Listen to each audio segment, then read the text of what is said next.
making a fresh political start, giving a fresh political incentive and impetus to the political process in Libya to try and bring about peace for Libya and for the Libyan people, fill them with hope. And I believe that this Berlin conference on Libya has given a very good support to hopefully has given a very good support to the UN peace process, and the roadmap that has been proposed time and time again by Antonio Guterres and Mr. Salameh, I believe in this way can be supported. You have always tried to find allies that is who have a permanent seat on the UN Security Council, plus those who play a very important role in the future of Libya.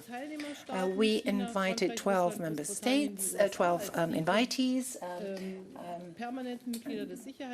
the permanent members of the Security Council, plus Egypt, United Arab Emirates, Italy, Congo, Algeria, and we all were at one in saying that the European Commission, the European Council, the League of Arab Nations, and also the African Union, that we all believe that a political solution will be necessary. I think it has become very obvious over the past few weeks and months that there cannot possibly be a military solution to this conflict. This will only increase the suffering of the Libyan people. We agreed that a comprehensive plan will be outlined. And I would like to here in particular recognize and thank Mr. Salameh and Antonio Guterres. We believe that we from the German side have also given a contribution, the foreign minister and myself, but I think I can safely say that all of the participants to this conference have worked very constructively and very diligently on bringing this matter forward. I think we can safely say that we are all in agreement that the arms embargo we want to see the arms embargo respected, that it will be monitored more closely and more rigorously than in the past. If that does not happen, we will see time and again that this military solution is not excluded, but that people are trying to use military means. And we were all at one in saying that the documents we adopted today will need to be accepted by the Security Council of the United Nations, so that there is an official international blessing for the commitments that were entered into, and that the arms embargo again is given an enhanced profile through this.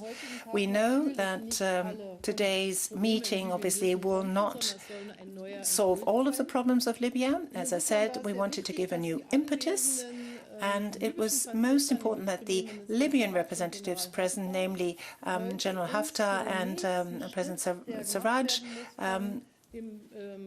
were there so as to be in on the next steps that need to be taken that the UN Secretary General and Mr. Salameh have proposed, namely the 5+5 military committee. Now, invitation will be extended to all of those who will sit on this committee, and this needs to be the basis so that we can translate a truce into a consolidated ceasefire. There will be invitations issued already next week, this week, that is, and we hope that this step will then be taken by all concerned. We received commitments by all of the participants that until this meeting of the 5+5 committee, the participants of the conference of today commit themselves to not give any further support to these parties to the conflict, in the sense that they don't give any sort of military support to them, that they also will not give them weapons, so that the arms embargo is respected and that the truce holds. I think we created a spirit today that will enable us to pursue the track, this path forward that Mr. Salameh has outlined, that we have now a very binding process. And later on, there will certainly be other comments on this.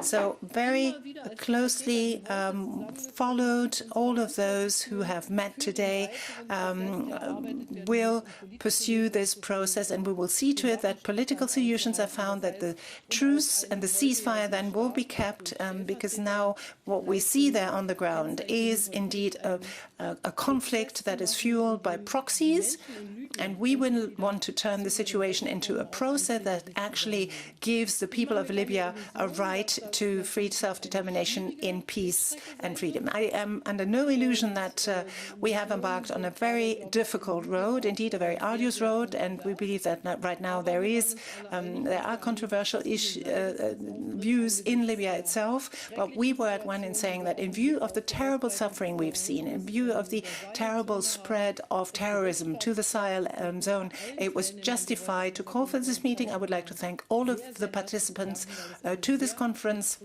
for coming here, for showing this very constructive atmosphere in which we worked here together.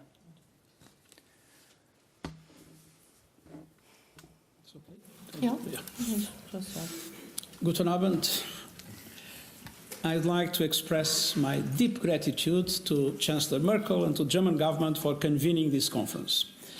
Dear Chancellor, your consistent, continued, and I would say enthusiastic commitment to support all the efforts to bring peace and stability to Libya are absolutely remarkable. And as Secretary General of the United Nations, I want to express my very deep appreciation and gratitude. And today in Berlin, member states, along with regional and international organizations, have sent a strong signal that we are fully committed to supporting a peaceful resolution of the Libyan crisis. And allow me to briefly touch 3 points. First, I cannot stress enough the summit's conclusion that there is no military solution to the conflict in Libya.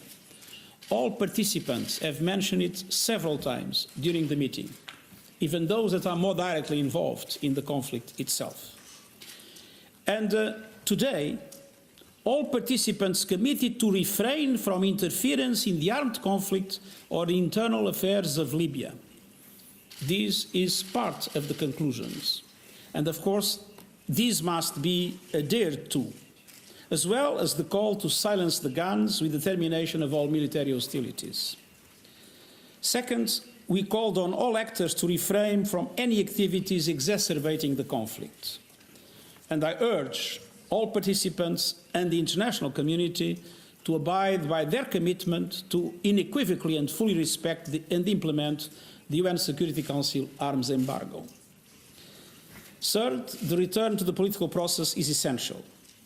We urge all Libyan parties to engage in a Libyan-owned and Libyan-led dialogue under the auspices of the United Nations, paving the way for a political solution to the crisis. I have to say that of the 3 tracks that were defined, the economic track is fully moving. A first meeting of 22 economists took place in Tunis. A second meeting will take place in the next 2 or 3 weeks. And they started to look into the central aspects of the economic reform the country requires, namely the unification of the central bank, the questions related to the investment authority, to the national oil company, and to all the other relevant aspects to make sure that it is possible to have normal economic governance in Libya. The second track is the military committee. And thanks to Berlin meeting, it was possible today to receive the 5 military delegates of the side of Marshal Haftar. We had already 3, and now we have 2 more of the side of the GNA. So we are now in conditions to convene in Geneva the military committee in the next few days. And finally, there is good progress, both in relation to the House of Representatives and the High State Council, for the choice of their representatives to the political forum that will also include a number of names selected by the United Nations Special Representative. And we hope that that will allow also this political track to move forward in the near future. I also welcome the summit's call on all parties in Libya to fully respect international humanitarian and human rights law, to protect civilians and civilian infrastructure. And I hope the commitments made today will create the conditions for a lasting solution of the Libya crisis. It is our collective responsibility to seize this opportunity and to ensure that these commitments become a reality. And I want once again to thank Chancellor Merkel and the German government, and to thank all of you. Ja, Frau Bundeskanzlerin, Herr Generalsekretär, Madam Chancellor,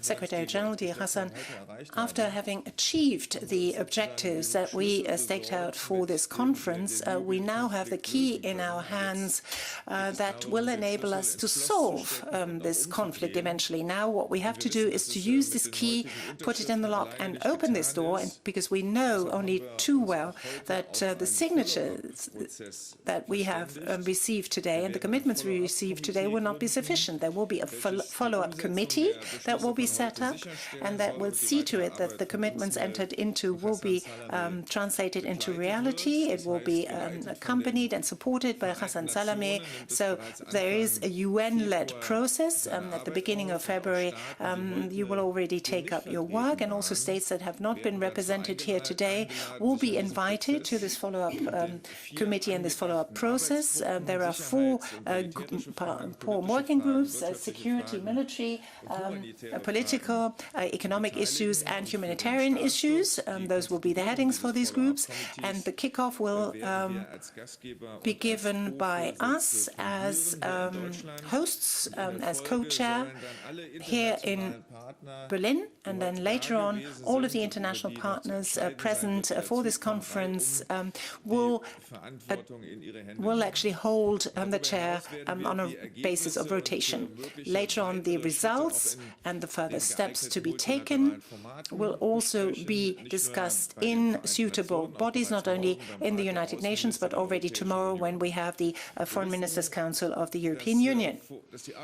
We are only too aware of the fact that work has only started. It's going to be a very arduous process. Will be a lot of work, and I think it was all the more important that this conference finally agreed on these conclusions and the spirit of cooperation that we have felt very clearly today, and that transcended certainly what we have seen in the past at previous occasions. We hope will inspire people to get together, the different parties to the conflict. First and foremost, obviously, there has to be a truce, then there has to be a ceasefire. We have to pave the way for this civil war being translated into a political solution, into durable peace for Libya. Thank you. Well, I have very little to add to what the Secretary General has said. I would like to express again the gratitude for the German authorities and Madame Merkel, Mr. Maas, for the effort they have really not been stingy with in the past few months in order to push this process forward. This started, I should say, in a meeting I had the honor of having with Madame Chancellor on the 15th of August. And since then, we have been working hard in order to get to where we are today. As the Secretary General said, we are very, very grateful for her enthusiastic support and the support of the Foreign Minister as well. I think the Secretary General told you about the three tracks the UN is trying to push forward. What I would add is that during these 9 months of war, the mission has never left Libya. Most of the diplomatic missions have left Libya. We stayed. And we did, I think, a remarkable humanitarian effort also, beside our political activity. And I thank all those countries who have been supporting us to help the IDPs and to help everybody and to stay on the ground despite all difficulties. I think the Libyans, we owed the Libyans this presence, and I think our presence was useful for them in this time of difficulty. Now I'm thinking about tomorrow. I think that today was a great day to give us the boost and the morale to keep going. I thank everybody who has participated in this conference, and I hope that the Security Council, I hope that the follow-up committee will be by our side in the next few weeks to implement what has been agreed upon in Berlin. Thank you.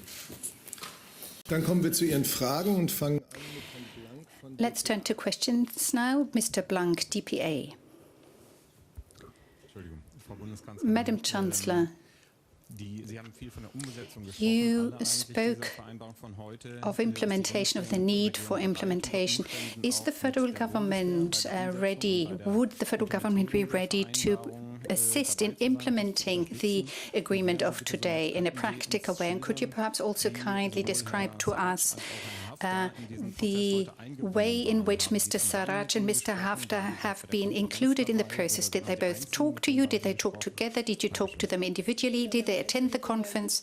Well, we talked to them individually because the differences between the two parties are still of such a magnitude that the two parties don't speak to each other for the time being. They did not actively participate in the conference, but they were there, so to speak. In geographical terms, they were not in the same room, but they were in Berlin, so as to allow us to brief them about the development of the negotiations and the discussions today. Of course, each and everyone tends to expect the other side first and foremost to adhere to the commitments entered into. But the main signal of our conference, the idea behind that conference, when I met Mr. Salami on the 15th of August, the idea was that we need to succeed in getting all those parties that are somehow linked to the Libya process and the developments in Libya speak with one voice. And that was the objective of today's conference. Once that has been achieved, the parties within Libya will realize that there is only a non-military approach towards a solution. And this is the result we've achieved. All have, in equal degree and in the very same manner, agreed to doing just that. Let's take one step after the other, and let's not start discussing the next step but one. Some of the participants attending the conference today said that once a lasting ceasefire has been achieved, once general agreement has been achieved, we might think about a monitoring of that ceasefire as we have come to see in other parts of the world. But this is not, and it has not been the subject of today's conference. We did not discuss that thus in concrete terms today. This is about pursuing the different paths and tracks, achieve a lasting ceasefire, and how to monitor and secure that ceasefire will be a matter to discuss once we get there. Today's objective was to work for a ceasefire, for a truce that turns into a lasting ceasefire, then get the 5+5 military commission to meet, so that both parties on the ground will realize that there is only a political solution and not a military one. They've given us their names, have appointed their representatives to the military commission, so it's not an anonymous invitation that Mr. Salami has to send out. He knows the participants, he has their names. This is the first step in the direction of the operationalization of the process.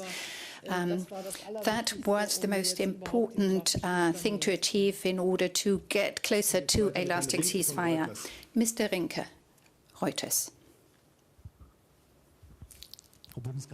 Madam Chancellor, a question regarding the importance of the agreement on the oil resources. That was one of the important reasons why there was money available at all to purchase weapons. How do you want to make sure that the militias renounce the control over the oil fields and the oil facilities and installations? And Mr. Secretary General, a question addressed to you. Where do you see a part for the Europeans in the upcoming steps? Do you expect the Europeans to take over the matter of monitoring such a ceasefire, or do you think of others for such a task, or do you think that Europe ought perhaps to focus on the reconstruction of Libya? Now, as far as the oil issues are concerned, we still need to engage in discussions about that. Perhaps Mr. Guterres or Mr. Salami might comment on this, or perhaps the German foreign minister might wish to do that. Of course, this is also one of the preconditions that need to be fulfilled. On the one hand, we have to fairly distribute the income generated from the oil fields and oil resources, but the other thing that we need to do is that all those that in one way or another are involved in the conflict have made it clear there is no military solution to the crisis. So, Mr. Secretary General, first you, Antonio Guterres. First of all, we are very worried with the fact that several ports, several harbors from where oil is exported have been closed, and that one very important oil field has also stopped production today.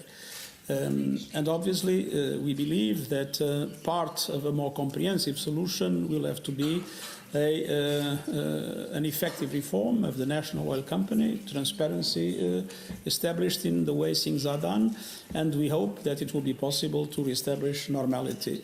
But of course, it will depend on all the other tracks that are moving. First, we need to have a ceasefire. We cannot monitor something that doesn't exist. So we need to have a ceasefire. We have a truce.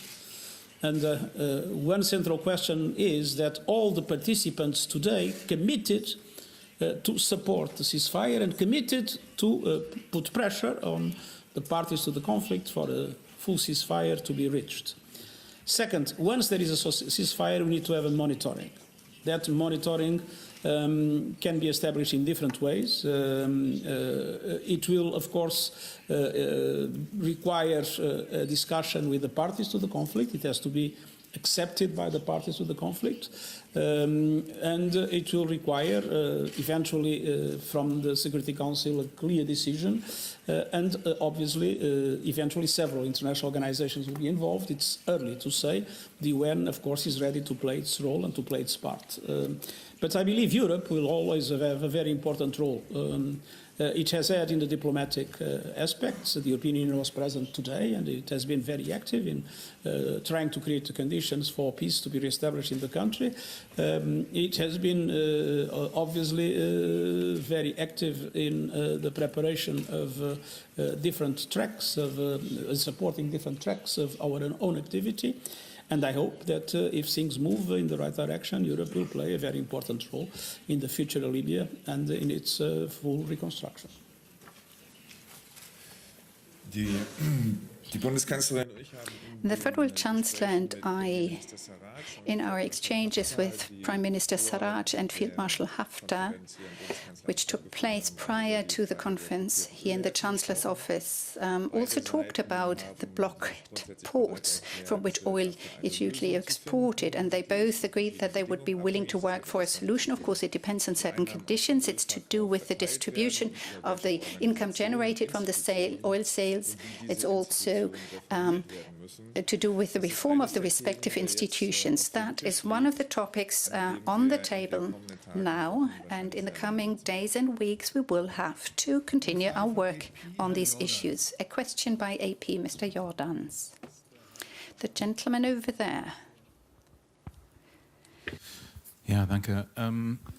Thank you, Madam Chancellor. Freezing military support for the parties to the conflict. How do you conceive of that? Have you agreed a timetable with Russia and Turkey with respect to them withdrawing their support, any kind of support? Well, agreement has been reached today that in future there will be no support extended to the conflict parties, and we also agree that to a great extent than has been the case so far. We also want to monitor the arms embargo and work within the UN towards that objective. Everyone has committed to that objective. Now, the question of ongoing military support that is already provided by way of equipment or not, how that is to be withdrawn, is a question that needs to be addressed once a genuine ceasefire has been established. For the time being, as of now, as of today, we agree that no more weapons or equipment are to be delivered to the parties to the conflict. The arms embargo, thus, will respect it. That's part of our conference conclusions, by the way. For months and months, a progressive escalation in the conflict. But that escalation has reached, in the last few days, a very dangerous dimension. Until now, we had an escalation of a Libyan conflict with some foreign interference. Now we were facing the risk of a true regional escalation. And that risk was averted in Berlin, provided, of course, that it is possible to maintain the truce and then to move into a ceasefire. But that escalation that was taking place and was becoming extremely dangerous, today there is a strong commitment to stop it. And this, I think, is a very important result of the Berlin Conference.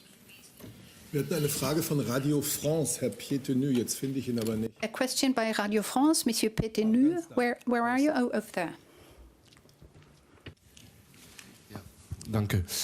Frau Bundeskanzlerin Merkel. Madam Chancellor, Ms. Merkel, are you sure that the Europeans are now going to speak with one voice?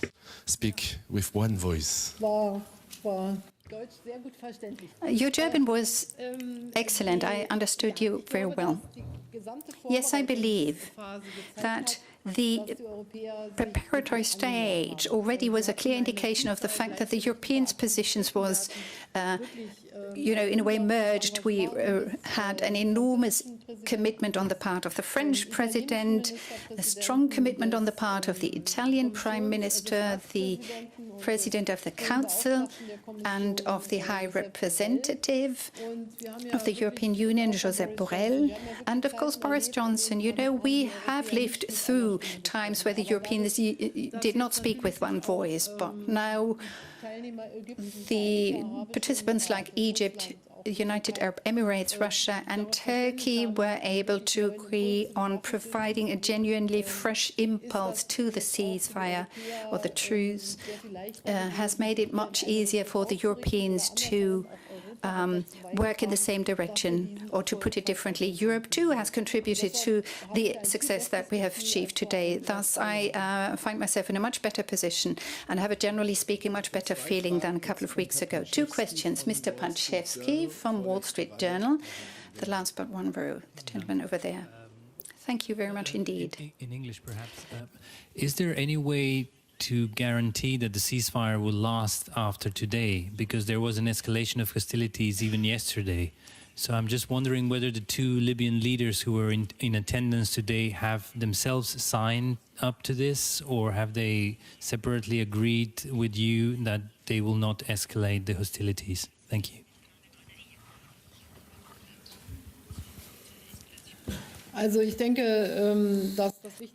The most important thing we've achieved is that the participants of the conference itself have expressed their clear commitment to not contribute to a further escalation. We have a desperate situation in Libya.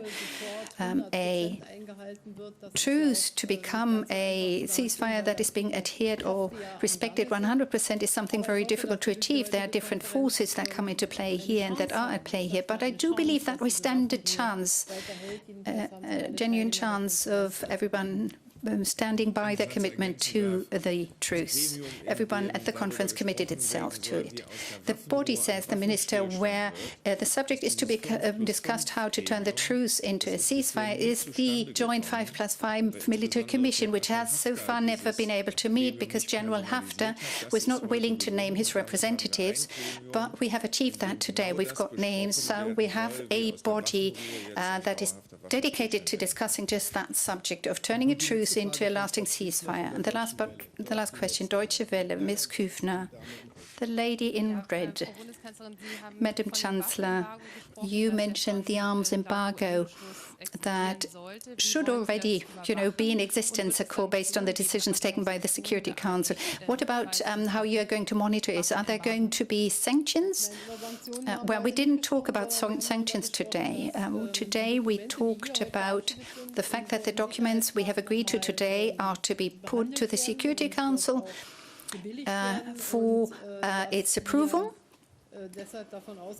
Thus, we expect that all those who have expected their commitment to what is laid down in those two papers will stand by it. And once the arms embargo is to be violated, remains to be seen. We did not talk about sanctions here now, but should something happen, and I don't expect that necessarily, but then we will have to wait and see. I think we are witnessing something that is totally unacceptable. It's a constant violation of international law. It's Security Council resolutions that are not being respected. And this is taking place, as you know, this is taking place in the recent past in Libya. So I am totally convinced that the members of the Security Council need to assume their responsibilities for the body itself to be taken seriously in the context of the Libyan conflict. Dann danke ich Ihnen allen und wünsche einen schönen Abend. Thank you very much. Have a pleasant evening. I think this Das Wall Street Journal, AP, Reuters, Radio France International.